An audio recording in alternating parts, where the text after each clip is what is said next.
To introduce the plenary, I'd like to welcome up a representative from one of our superstar sponsors, the Bay Area Air Quality Management District. Thanks, big shout out to the Bay Area Air Quality Management District. Abby Young is a climate action manager at the district. I know many of you know her. She's been a champion for climate action work in the Bay Area and beyond for many, many years. Abby, welcome. Thanks so much, Kif. So policy making in an age of climate risk. This is a great topic panel for me to have the privilege of introducing. So as Kif mentioned, I'm with the Bay Area Air Quality Management District. Now there are 35 local air districts in the state of California. Some are very small, some are very large. Ours is one of the largest. We encompass the entire 9-county Bay Area region. And we've been around since 1955, so for a long time.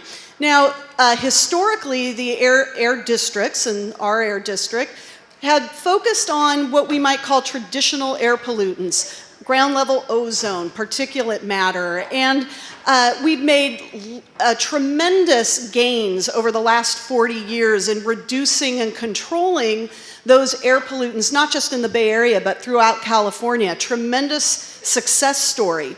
But climate change threatens to unravel and roll back all the gains, or many of the gains that we've achieved because of the increasing frequency and severity of extreme heat events, the increasing frequency and severity of these horrible wildfires. And so the Bay Area Air District has really changed the way that we think about long-term planning and policy making. Historically, we would look at different types of pollutants in isolation, and we would come up with our ozone regulations and we would implement them.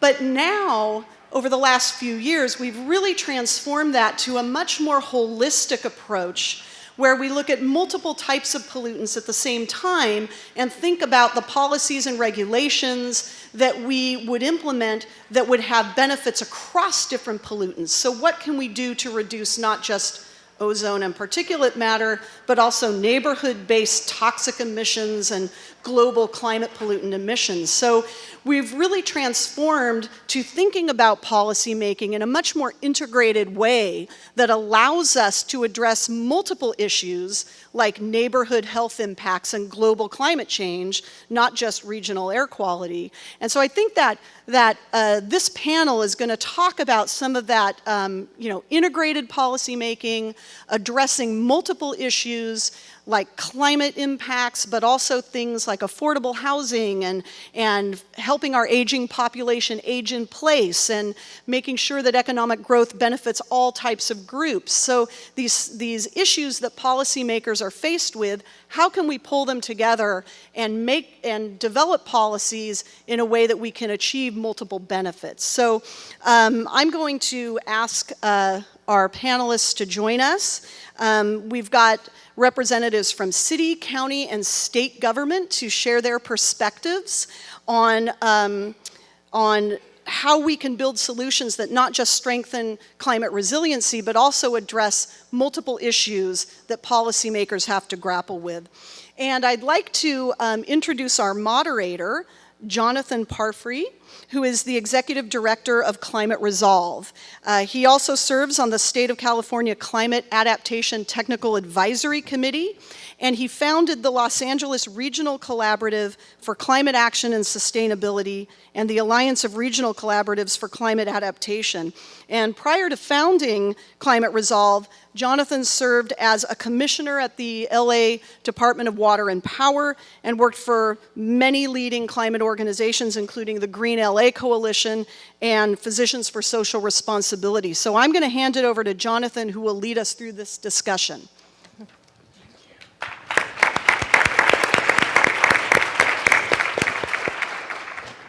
I hate to begin talks with a correction. One of the founders of LARC and ARCA, Bruce Reardon, is here in the audience, who is a co-founder of ARCA. And with the LARC organization in Los Angeles, there are many parents of successful things. So Also, want to acknowledge the great work that the local government commission has done in bringing together this forum. Can we acknowledge the local government commission, please, and their great work?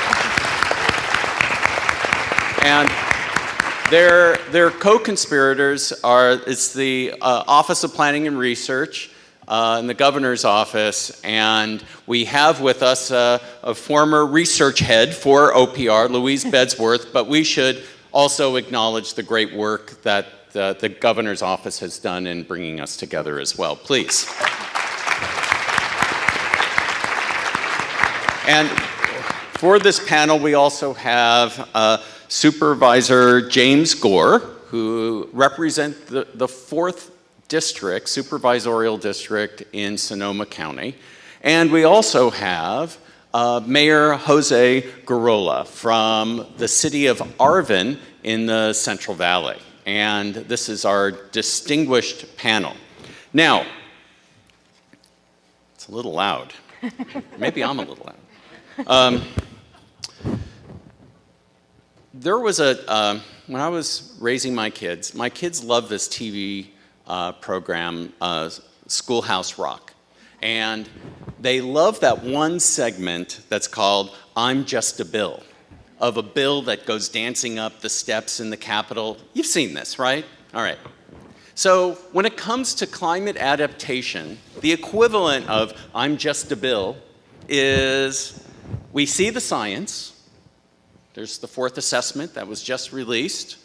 So there are literally hundreds, if not thousands, of ideas for policy and ways to help protect Californians that are embedded in that 4th assessment. And so we take the science, we see the policies, really smart staffers at the city level grasp it immediately. They say, let's get this into code. Let's make this law. And then there's really smart elected officials, and they go, thank you, staff. That was so helpful. Let's make this happen. And then all of a sudden, it gets voted on among elected officials, and it becomes law. Now, I don't think it happens that way. And we are here with this very esteemed panel to talk about how to make policy in the face of the greatest public policy challenge of our time. And policy is not linear.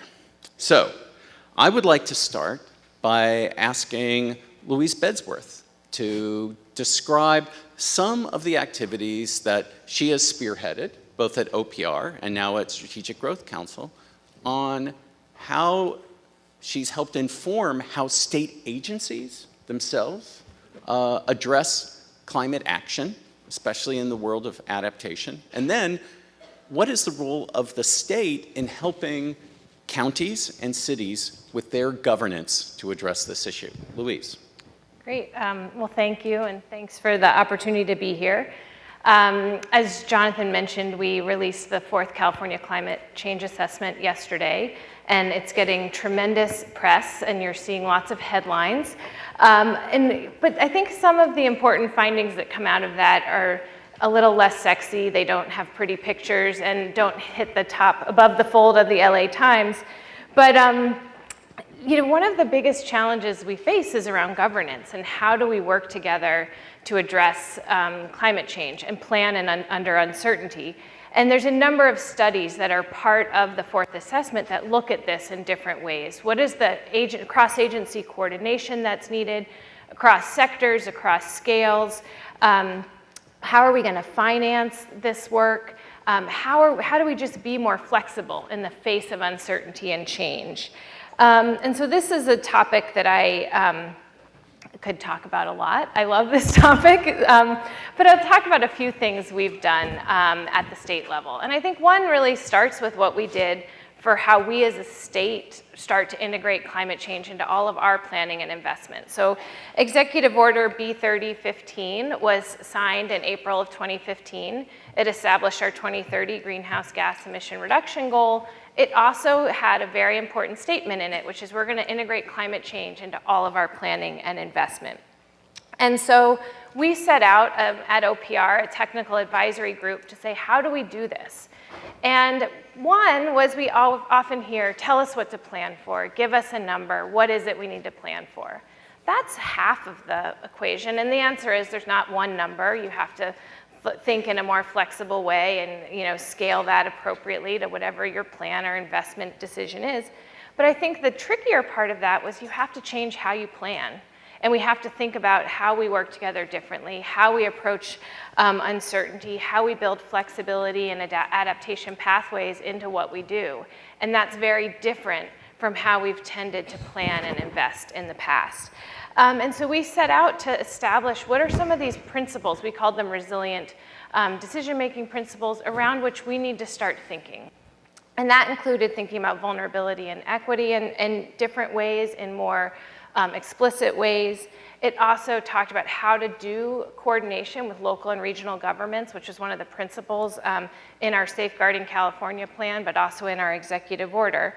And so we built out a guidance document that talks about what are we planning for, what does the future look like? And that's really grounded in the science and in the assessment and all of that, but then how are we gonna plan differently? And this is a very high level framework, but just starting to capture what some of those elements are. And then the other, at OPR and at SGC, we interface a lot with local governments to help think about how do you do planning. And then at SGC, we're investing in communities, in projects on the ground. And I think a few things we're seeing that have emerged over the last few years. One is the establishment of the Integrated Climate Adaptation and Resiliency Program at OPR. And that was established through Senate Bill 246, authored by Senator Wajkowski, to really think about how do we do this coordination? How do we work together across state, local, and regional levels? And so with that, we have a technical advisory council that meets regularly, that's tackling issues around finance, around vulnerability, and really how do we think about these concepts together and across scale. We're building out a clearinghouse of information to provide resources to help local governments, regional governments, and state agencies to look at examples of how you do planning, how you design a general plan, how you can do a project on the ground. And so that program has provided a new venue for us to think about how to work together, and it's growing and evolving. It's a new program, but I think an excellent opportunity to tackle some of these governance challenges. Similarly, we at OPR undertook the biggest, most comprehensive update to the general plan guidelines in over a decade. And in that, integrated climate change throughout the entire document. So local governments are now required to address climate risk in the safety element of their general plan, but we wanted to look at it more holistically, and how does it actually touch on all of the elements of your general plan? So another resource.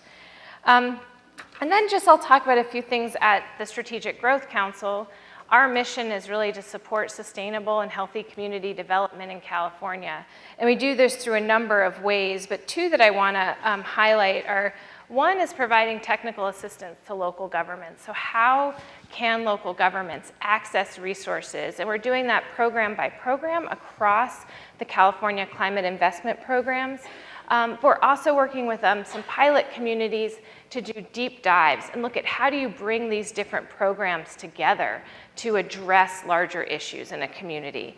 And that leads to the second example that I want to point to, which is transformative climate communities. And this is an initiative where we're making larger investments in place-based initiatives that work across programs to think about how do you take a holistic approach to achieving sustainability goals in a community. And so I think these types of shifts that are really looking at how we work together in a more integrated way, and then how we look at place-based and holistic solutions are two important innovations that are happening that I think will help support our planning under uncertainty. Thank you so much, Louise. Supervisor Gore, before you begin, could I ask you to do something quite embarrassing? Could you show the audience your socks, please? Yeah, I was noticing those. State of California, ladies and gentlemen. This man, oh, that's enough, that's enough. Thank you. So we've heard from the state. Earlier on, we heard from a regional agency. really like to hear from you. The county is so important. There's so many services that the county provides, and important services related to climate adaptation. So tell us what you're doing in Sonoma and beyond. Yeah, thank you very much. It's a pleasure to be here. You know, I'm a county supervisor in Sonoma County. 2,400 homes were burnt down in my district in last October's fire siege. But beyond that, I'm a part of a community and part of a network that's trying to say, wake up. Wake up. Come on. This is go time. This is our time. This isn't a time to be pessimistic and doomsday prophecies and other things. This is a time to step up. This is a time to show true resilience. This is when your grit shows. This is where you dive into your community, not just on policies, but on other things, and you get it done. And so it's a fascinating time to be in this position because on one side, you know, I'm a supervisor and I represent a district, and we're trying to work day in and day out with those who lived in 5,300 homes that lost everything and are trying to rebuild their lives, right? And if we do not support them in rebuilding their lives, we fail. But at the same time, if we don't take the opportunity to hold on really tight to the urgency and permission of this moment to do bigger things, we fail them as well, right? Their sacrifice was for naught if we don't go bigger, better, and more resilient. So you can tell I'm a little bit fired up, pun intended, right? Pun intended. What the heck else we got? You know, you already looked at some this morning. I think Kate showed you. I walked in on the way in. Wildfires in state will grow 77%. Grim forecast for climate. Every local newspaper, regional and otherwise throughout the state of California specifically, is getting great press around this issue. But it would not get the same kind of press if we did not have the kind of calamities that are at our doorstep. Right? People don't pay attention until they're shaken up. So, what do we need to do? Well, first of all, how many of you are concerned about the future? Okay? So, what's the one thing we need to do to set in path the motions to make sure that we don't have to be concerned going forward? And I'm not going to ask you to answer that because the real answer is that there's no one thing. There's not a single one thing. It's more complex. It's more about our resilience. It's our planning. It's our campaign. It's what we do to ingratiate our community closer to these issues. It's how we connect them and not consider ourselves as a group of people who are legitimately insiders. We are insiders on this issue. It's not keeping it with us. It has to be a part of a campaign. And go figure, I'm a politician and I like to campaign. So let's talk about campaigning, right? So number one, what happened? Well, first of all, you saw the quotes, you've seen the numbers. Sonoma County, okay, let's go back a couple years before to Lake County, Valley Fire. Let's flash forward to the Carr Fire. Those of us and our names are going to be forgotten because we are entering a decade that if you look at either the data or you just think about it in terms of your head and the trend lines, a lot more of this is coming, right? A lot more of this is coming. So in Sonoma County specifically, what was different from 1964 in the Hanley Fire versus the Tubbs Fire in 2017? Same footprint, more houses built in that area, right? One of my childhood homes burnt down in that area. It's amazing. I didn't even know there was that many houses up there because they were all in these beautiful woodlands covered up. But you know what was different? Ferocity, speed, extremism.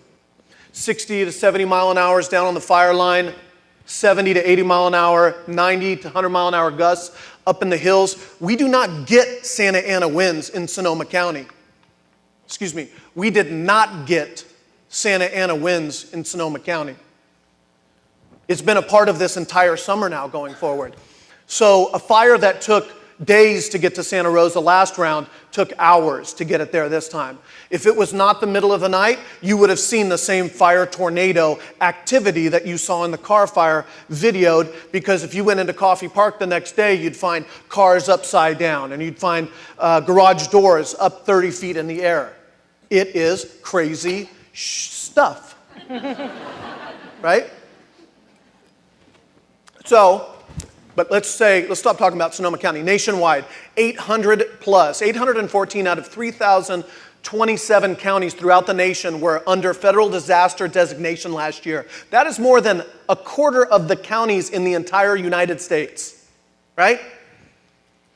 16 unique billion-dollar-plus loss events. Most of them from extreme weather, other ones from drought. The way I look at it is you have these extreme events, tornadoes, cyclones, wildfires, flooding, but then you have drought. You have both the chronic disease issue of climate change, and then you have this acute, this how you break, broken arms of extreme events that are going on.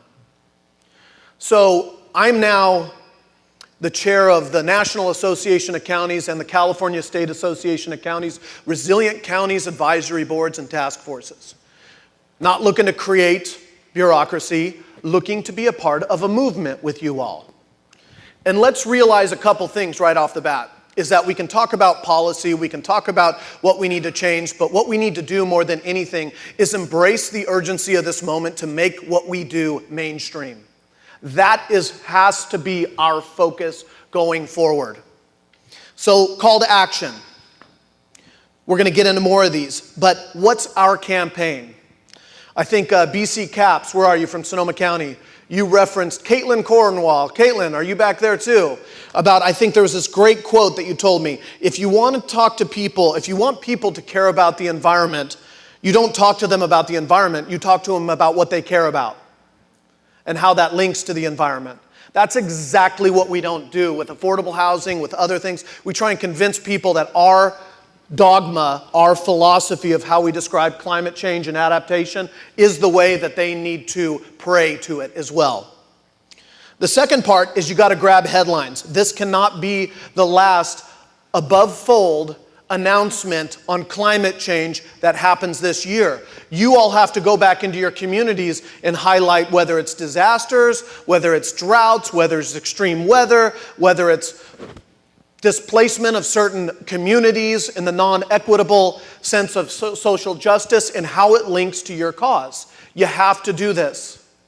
Karen Ross, a great champion and mentor of mine and many of yours, who's the Secretary of California Department of Food and Agriculture, came out during Earth Day to Sonoma County and gave this big speech about how the reason that climate change can't be stopped by a federal government decree is because it's already getting into businesses and communities and into profit cycles. Think how much money is to be made in adaptation, mitigation, and true resiliency.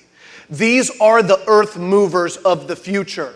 Conservation investments, others, we already see it, right?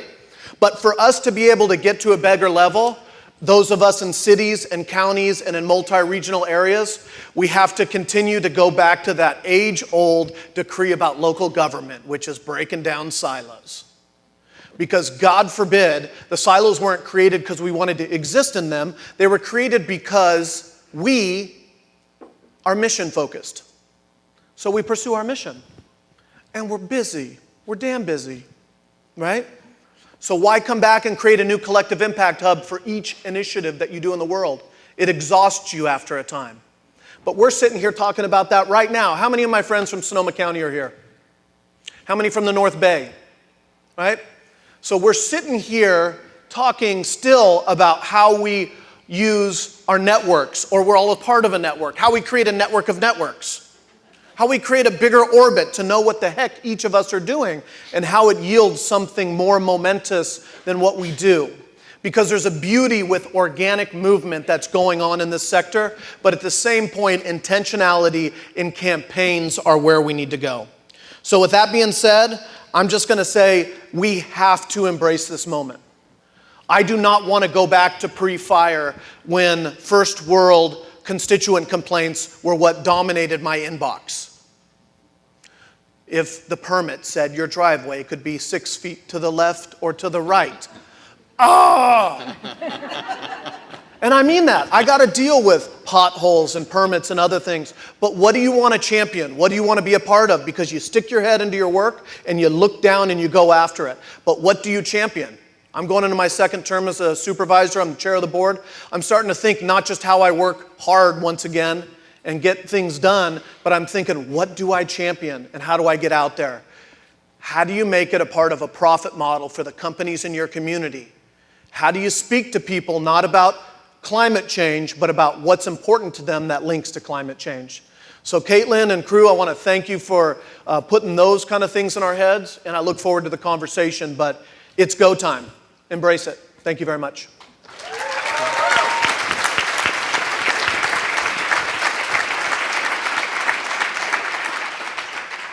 So Supervisor Gore, I think you gave a new tagline to the California Adaptation Forum.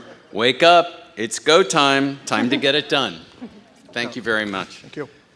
On the subject of potholes and permits, we come to Mayor Jose Gurrola. And Mayor, I would love for you to describe your city and the broader context. You're in Kern County in southern San Joaquin Valley, and tell us about your challenges of being a climate champion in your city. Thank you. Well, first of all, thank you for the opportunity to be here and share what we're trying to do in Arvin, in Kern County, and participate in this discussion. Yes, Kern County is considered the Texas of California or Kentucky. There's all kinds of names you can come up with it. There are people that are elected to city councils and board of supervisors that may not necessarily acknowledge that climate change exists.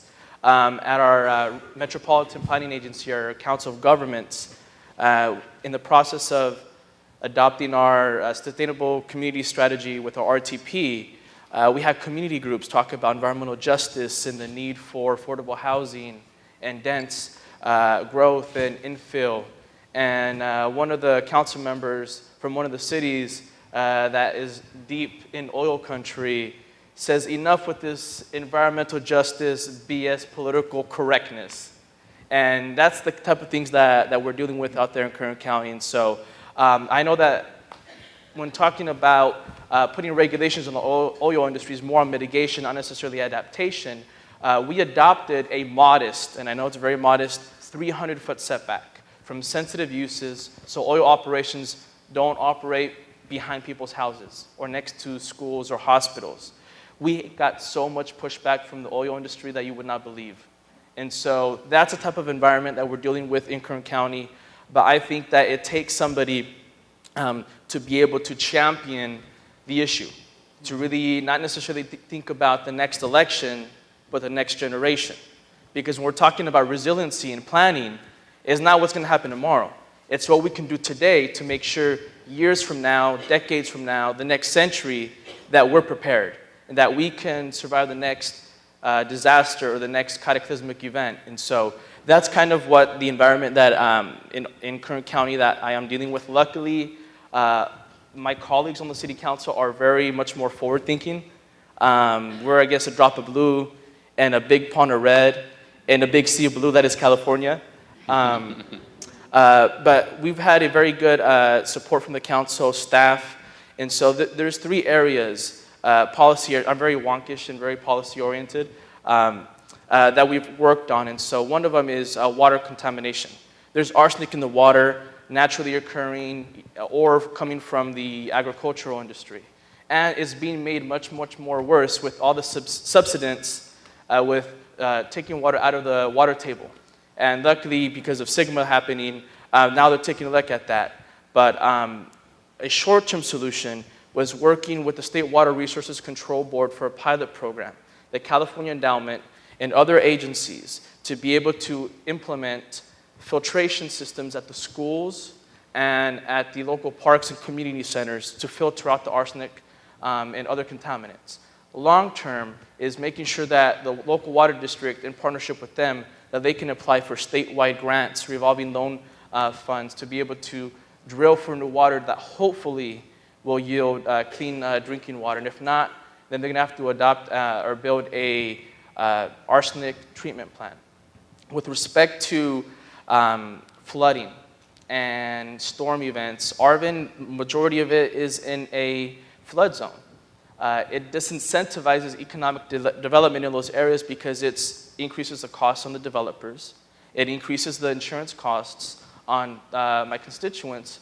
And Arvin is a city with a population of about 20,000 people, mostly farm workers, some of the most hardest working, humbling people you're going to ever meet.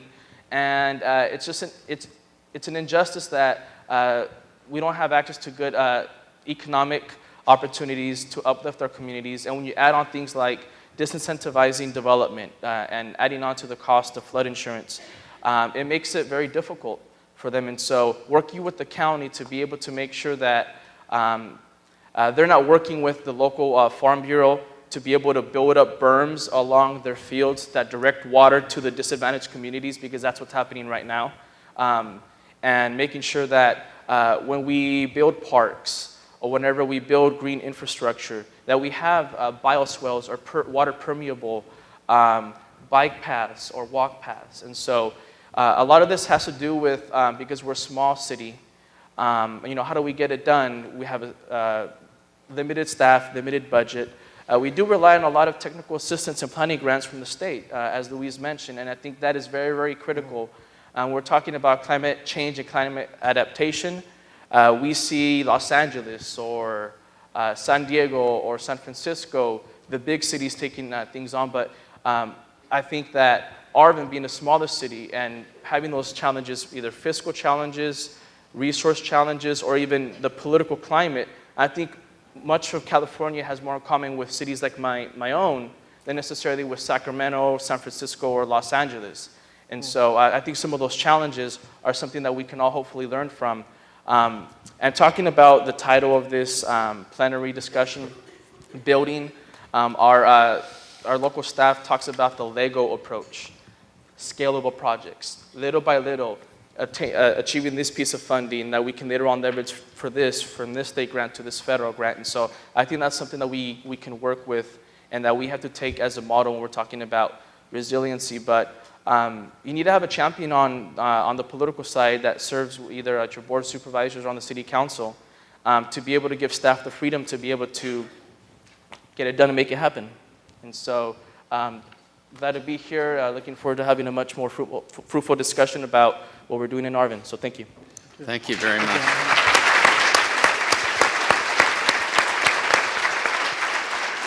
So, Mr. Mayor, when we spoke before, you were telling me about the temperatures that were in Arvin, and then the local parks that weren't getting as much use as the city had hoped because of those extreme temperatures. And how has that affected some of the planning that you're now thinking of or you're trying to achieve?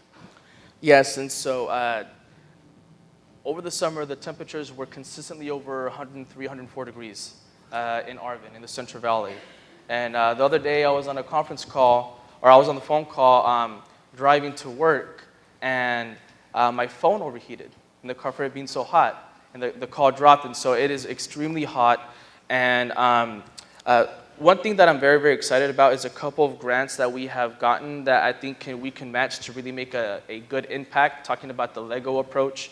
The state got a planning grant from, I think, the Planning of Office and Research, or the Office of Planning and Research, for a complete streets plan to be able to make sure that our development as we grow is focused on people, not necessarily vehicles, making sure that people are comfortable walking to and from the park, school, work. But in the temperature, in the temperatures that happen in Arvin, it's very hot, so we need shade. And so we also got a urban forestry grant to be able to plant several hundred trees, take a inventory of the trees we have, and create a plan to be able to make sure that we can utilize the benefits of planting trees, whether if it's producing more oxygen, sucking in carbon dioxide, reducing the temperatures, the surface temperatures, and making traffic much more calm and conducive to walking and biking to work. And so that's, I think, something very exciting that we have gotten to be able to mitigate some of those temperatures, because technically Arvin is not a heat desert, but a heat island. I think desert will be much more appropriate, but that's something that, that we can plan with and work with, and as we plan for the future. And so we also got a bicycle or a master bike and ped plan that we're working on as well. So I think all three of those can really help us create a more livable community. And that's a thing that we, as the supervisor said, let's talk about issues that people care about, pocketbook issues. A livable community is a community people are going to want to move in, they're going to want to live in, that developers want to invest in. And that's something that we have to talk about and frame the issue to make it more open to community buy-in. Thank you very much. Supervisor Gore, on that subject of the co-benefits, and can someone in this audience come up with a better term than co-benefit? Please, we need it desperately, of where we're addressing climate adaptation, we're doing projects where public health is protected, but we're making communities more livable at the same time. Could you address this in the Sonoma context? Absolutely. Pocketbook issues, like you say, is what really impacts folks. When you run for office and you knock on thousands of doors or 10,000 doors or whatever you do, people ask you all the time, they say, hey, what's on people's minds? And the thing that I say is work, cooking dinner, taking care of their kids. You know what I mean? It comes back to those basic levels of everyone's working on their lives. They're living their lives. And so when you come back to it and you look at it from a planning perspective and how do you leverage and link up, is to me, it's to become, I don't mean, like I use the word dogmatic a little bit about some of the religion we create around climate change discussions and other things, and being a little bit more agnostic. How does it connect with people? How does it do what needs to be done so people can see it in their own communities? And so, right now what we're doing in Sonoma County is we're dealing with what is commonly referred to as a disaster industrial complex, which descends upon you once you have a big event like this. So you're trying to leverage, and Mike Gossman, raise your hand real quickly. He's our director of the Office of Recovery and Resiliency. We created our own office with 5 to 7 different employees who come in, who work on different areas of not just recovery, but resiliency, so we can play it forward into a policy dialogue about what we do. So that's economic returns, that's housing, that's infrastructure and community preparedness, that's health and human services, and that's watershed. So we now have a framework going forward that we're going to do, and I now see this, I've told this to Mike, when they bring that forward to our board for drafts and others review, I see that as an omnibus bill that I'm going to try and figure out what's the next 4 years of work that I can do. We have now created and creating a strategic plan that is based off of these issues, not just off of going and doing a strategic plan with a facilitator.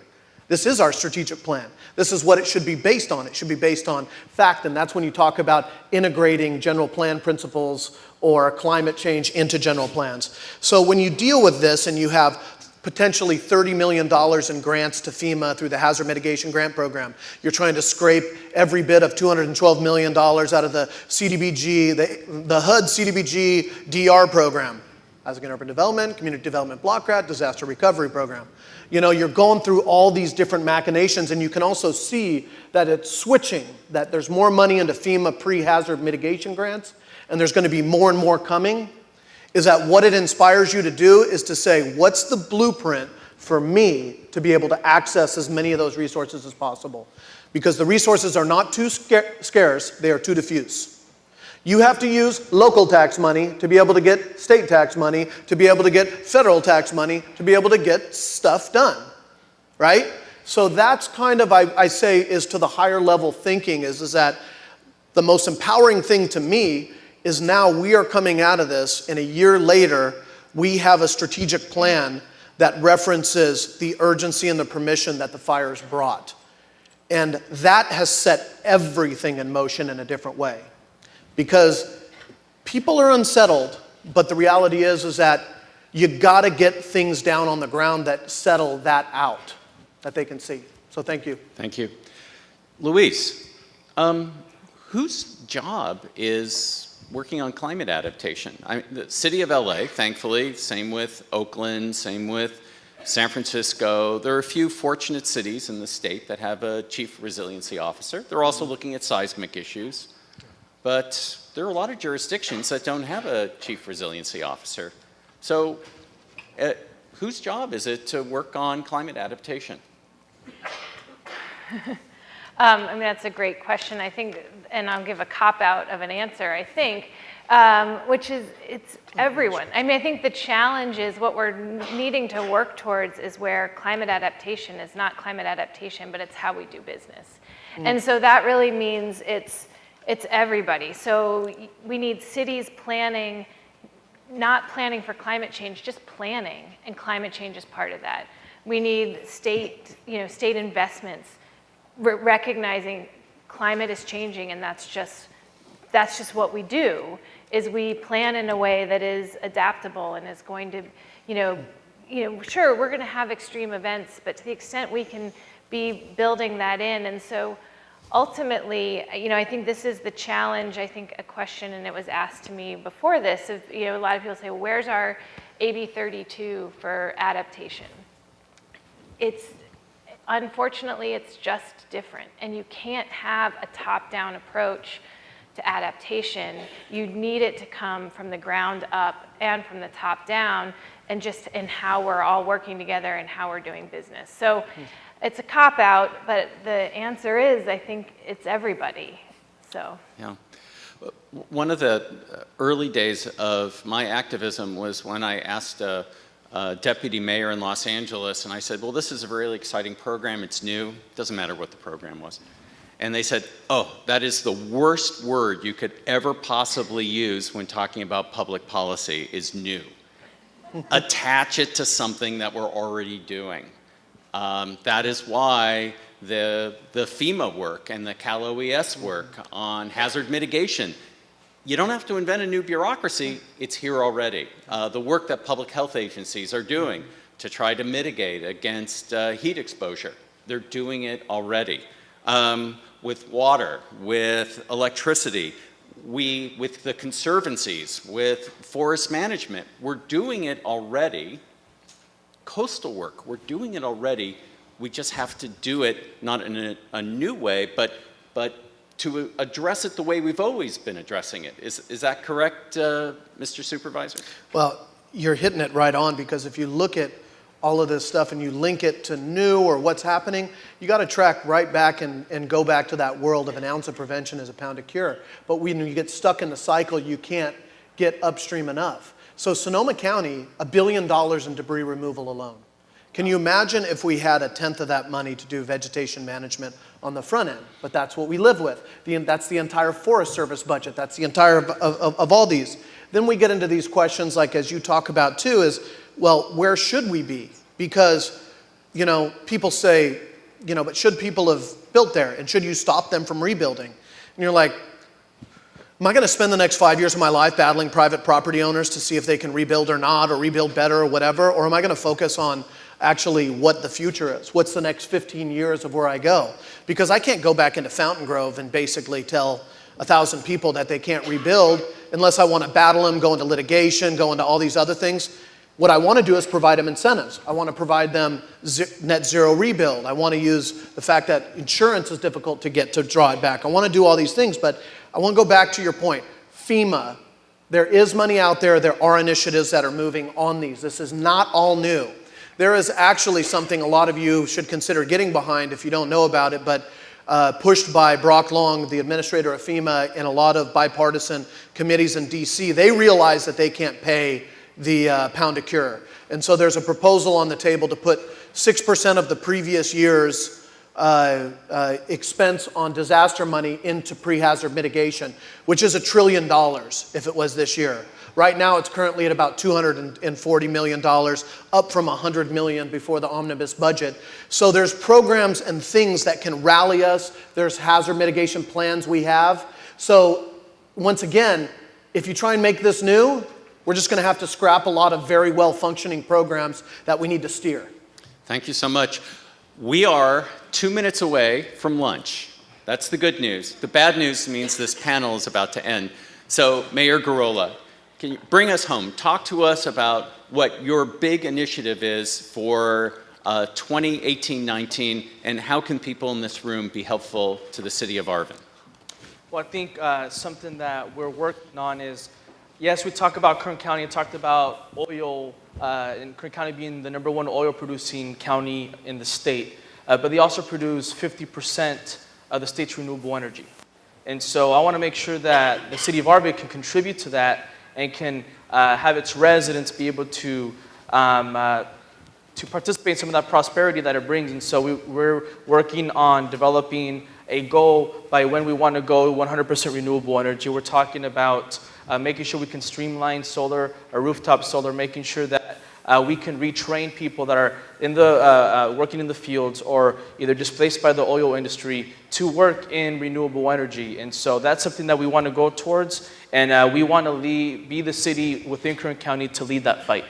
Thank you so much. Thank you.